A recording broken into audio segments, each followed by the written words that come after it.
Latin America में भूमिगत खारे पानी से लिथियम निकालने का काम होता है। ये प्रक्रिया बहुत ही आसान और बहुत ज्यादा मुनाफे वाली है। इस प्रक्रिया में खारे पानी को पंप के जरिए ऊपर जमीन पर बने विशाल तालाबों में लाया जाता है।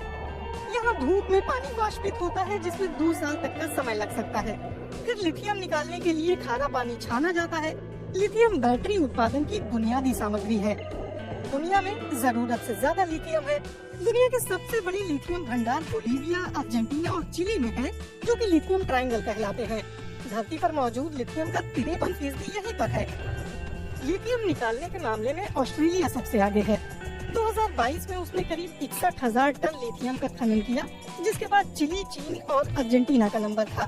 दुनिया में कुल लगभग 1,30,000 टन लिथियम का खनन हुआ, लेकिन ये नाकाफी है।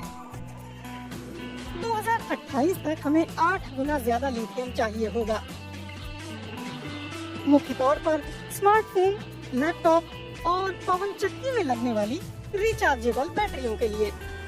इसके अलावा ई वाहन भी तो है। एक मध्यम आकार की यूरोपीय कार को 7 से 8 किलो लिथियम चाहिए। लिथियम बैटरी में लगता है, जो तकरीबन चेसिस की पूरी लंबाई तक फैली होती है। इसी से बैटरी चार्ज और डिस्चार्ज हो पाती है। लिथियम के बिना बिजली का प्रवाह नहीं होगा और कार नहीं चलेगी। लिथियम का फायदा ये है कि ये बहुत हल्का होता है और कम जगह घेरता है। इसका मतलब है लिथियम बैटरियों की मदद से हम अन्य इलेक्ट्रोकेमिकल तत्वों के मुकाबले बहुत ताकतवर, छोटी और हल्की बैटरियां बना सकते हैं।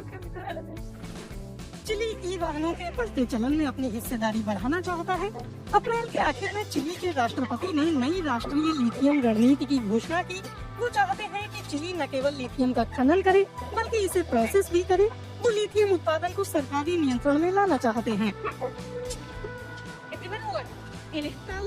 पहले तो सरकार एक राष्ट्रीय लिथियम कंपनी का गठन कर इस खनिज की समूची उत्पादन प्रक्रिया में हिस्सा लेगी। फिर खोज, खनन और वैल्यू एडिंग कोशिशें पब्लिक प्राइवेट पार्टनरशिप के सिद्धांत पर आधारित होंगी। चिली में समूचे खनिज भंडार पर सरकार का मालिकाना हक है और कमोबेश सभी का खनन दुनिया की 2 सबसे बड़ी लिथियम कंपनियां करती हैं। SQM की लीज 2030 में खत्म हो रही है। वहीं अमेरिका की अल्बेमार्ले की लीज 2043 तक है। इसके बाद राष्ट्रपति बुरिच की प्रस्तावित नीति के तहत सारे नए कॉन्ट्रैक्टों में ज्यादातर हिस्सेदारी सरकार को मिलेगी।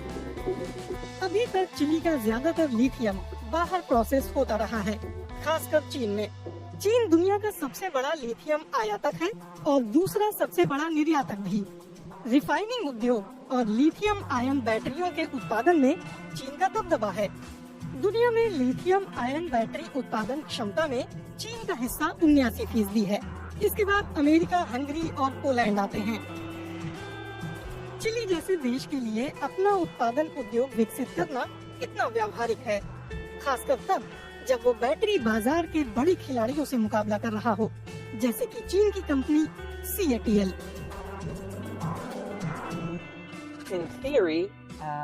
सैद्धांतिक तौर पर आप चिली में सप्लाई चेन बना सकते हैं। कैथोड और एनोड का उत्पादन, बैटरी निर्माण और शायद इलेक्ट्रिक वाहनों का उत्पादन भी। लेकिन दुनिया के सबसे बड़े EV बाजार यूरोपीय संघ और चीन है, और वे भी अपनी सप्लाई चेन और क्षमता विकसित कर रहे हैं। तो चिली को उन बेहद भीड़ भाड़ वाले और प्रतिद्वंद्वी बाजारों में अपना उत्पादन निर्यात करने के लिए प्रतिस्पर्धा करनी होगी। मुझे नहीं लगता कि ऐसा हो पाएगा। तो क्या चिली उन बड़े वैश्विक कार्बन उत्सर्जकों के लिए कच्चे माल का सप्लायर बनकर रह जाएगा, जो अब अपने जलवायु लक्ष्यों को पूरा करने की कोशिश कर रहे हैं, जैसे कि चीन, अमेरिका और यूरोपीय संघ? दुनिया में डिकार्बोनाइजेशन के इस बढ़ते चलन में विभाजन और संघर्ष की एक साफ लकीर है, क्योंकि ग्लोबल नॉर्थ ग्लोबल साउथ से खनन बढ़ाने के लिए कह रहा है, ताकि अमीर देश अपनी बहुत ज्यादा कार्बन उत्सर्जन करने वाली अर्थव्यवस्थाओं को डिकार्बोनाइज कर सकें। और ग्लोबल साउथ का कहना है कि ठीक है, इससे मुझे ज्यादा निवेश मिल सकता है, ज्यादा नौकरियां पैदा हो सकती हैं और सरकार को ज्यादा संसाधन मिल सकते हैं। 2020 में दुनिया भर में करीब 1 करोड़ इलेक्ट्रिक वाहन सड़कों पर थे।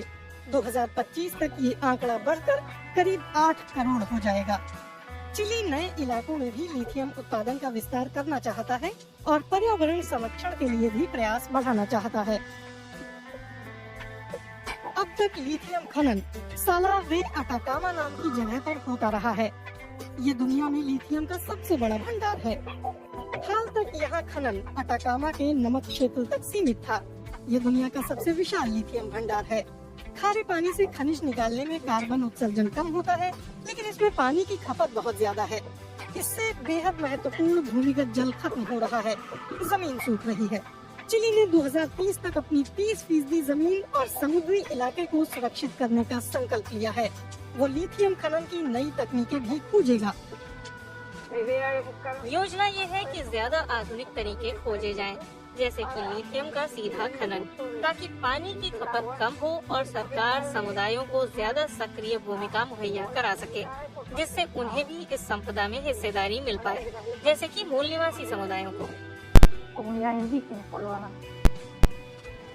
दिक्कत ये है कि नई तकनीकें अभी व्यावसायिक स्तर पर इस्तेमाल नहीं की जा रही है और ये भी साफ नहीं है कि वे इस्तेमाल के लिए तैयार कब हो सकेंगी। लेकिन एक बात तय है कि इलेक्ट्रिक वाहनों का चलन जोरों पर है और चिली को इस रुझान से मुनाफे की उम्मीद है। अभी ये साफ नहीं है कि चिली की प्राथमिकता क्या होगी, सरकारी मुनाफे को बढ़ाना या फिर पर्यावरण की रक्षा, या फिर सरकार इन दोनों के बीच बढ़िया संतुलन बनाने में कामयाब हो जाएगी।